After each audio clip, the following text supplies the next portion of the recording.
Hi guys, welcome back to my channel. I'm Natalie and I'm going to be doing a reading wrap up today, but I have not read a lot of books and I think the last one I done was like February and I've read like 4 books since. It's been such a bad reading time for me. I just don't have the time to read.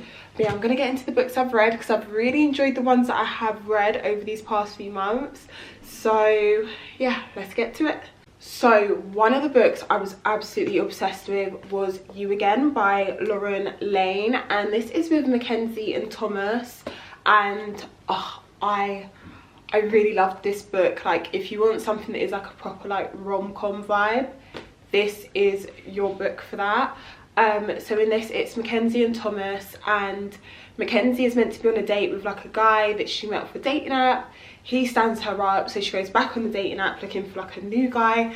It's like her little pastime, like her little hobby is to be on this app. He comes across Thomas on the app and she swipes left. She's not interested, but Thomas is actually sitting next to her in the bar and he sees and he confronts her about it, which is a better man than me, because if I saw someone swipe on me on like a dating app and I was right there, I'd look away. I don't even want them realizing they've done that to me. And they like start off on the wrong foot, become like this enemies sort of vibe. She goes into work like the following Monday. He ends up being her new boss, and as well as that, she goes to her friend's like engagement party or whatever, like whatever it is, and he's there because he's the groom's brother, so they've always got that like close proximity with one another, and obviously it's enemies to lovers trope. But then as well, like they've got like this like pre-wedding like party, I don't know what it is, where they go to like away, I don't know how to describe it. They go away to like these cabins, and then that's when they become closer, and that's when you really start to see like the feelings and stuff. So You Again, I loved so much. Such a good book. I really recommend this one. Okay, so another book that I read that I actually really enjoyed was 8 Perfect Hours by Leah Lewis, and in this one it is Noelle and Sam, and they just basically keep crossing paths. Like, there's no situation where they don't cross paths, so it's really cute in that sense. So it starts off, there's like a high school reunion that Noelle is going to.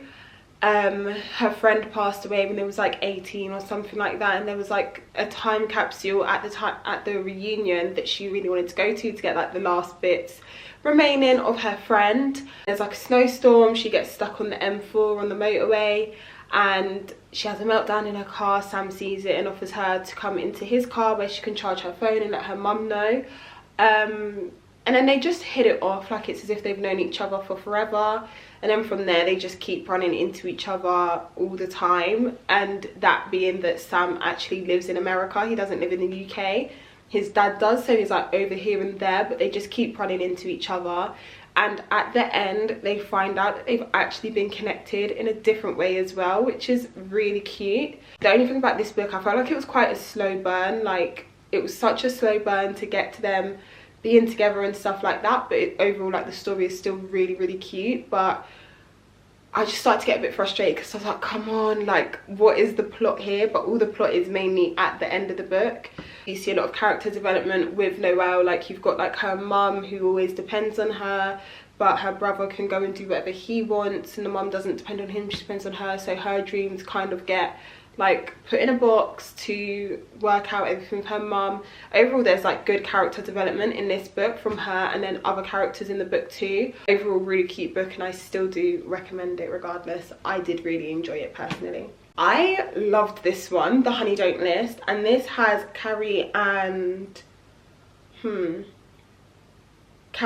James. One thing about me, yeah, I'm not remembering no names. Like, I'm the worst with names. It's actually terrible. Carrie is like the assistant to the Trips, who are like home decorating, like have like Netflix specials, I'm just gonna say, because like they've got like their TV shows and stuff, and they've got a book out about like marriage, but their marriage is like in the shits. Like, their marriage is terrible. So they have to keep up appearances, and Carrie's basically trying to make sure that they keep that together, as is James. And James never really notices Carrie until they have to do like this long road trip across America, and you know, they're so close together that he does, and he realizes all the things she puts up with. So much revelations in the book in terms of like all their success that they've built is not their own success, so you get to figure that out. And then you get to see, I think it's Melissa Tripp is the woman of the Tripps. Oh my gosh, she is a nutcase. Like, she is so crazy, and like the part at the end is like, babe, like, why, how did we get here? You get to see it all unfold, and how Carrie kind of gets to move into what she really wants, as well as her love with James developing, which is also really cute. But I really recommend this one. I feel like there's like a nice bit of drama that goes into it as well, which is really like nice and fun. Like, it's not just the, oh, I'm gonna sneeze.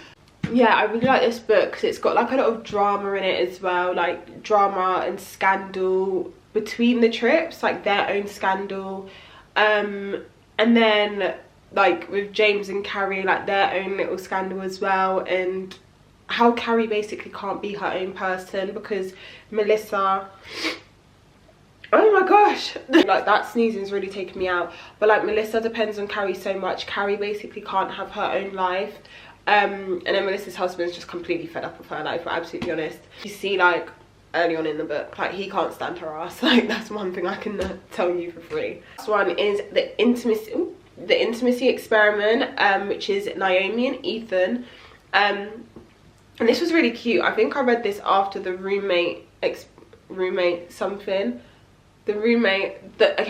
the first book to this by Rosie Danan, something to do with roommates. What the flip is it? The Roommate. It's just The Roommate. It's actually The Roommate. Oh, come on, Natalie. It's right there. The Roommate. Girl. So the intimacy experiment follows on like from The Roommate. So I read The Roommate, then I read this. I was like, oh, just stay with Rosie Danan. But I didn't realise that I was gonna see, oh, I'm gonna sneeze. Moved on to this. I just genuinely wasn't expecting to see Naomi from The Roommate in this book.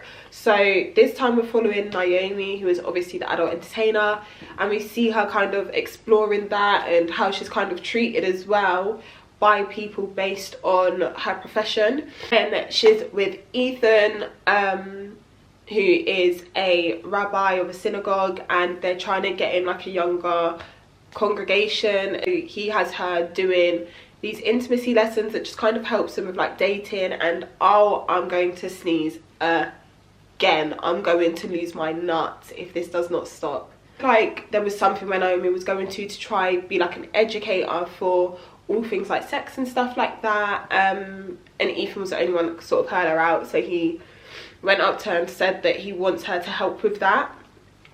So she goes through, and they've got like the seminars going on, and she's really helping like the people. But then you see her and Ethan basically using the same information from the, what's it called, using the same information from the seminars to help themselves with their own relationship. But you see like the battles that they go through, well, that Naomi kind of goes through, not thinking that she may be enough.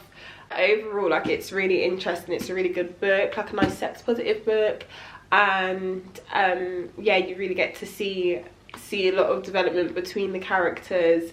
But it's really nice as well when you see Ethan standing up for her. But yeah, they've got some spicy scenes in this as well. It's a little bit naughty.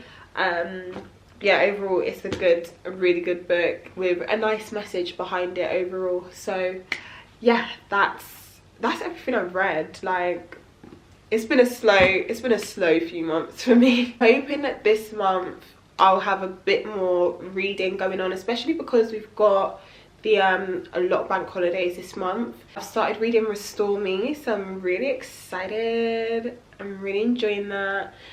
But yeah, I feel like I've done so much hauls recently and not books that I've read. I really recommend these for like a quick read. Well, some of them are really quick reads, like all of them are really quick reads, nice easy reads.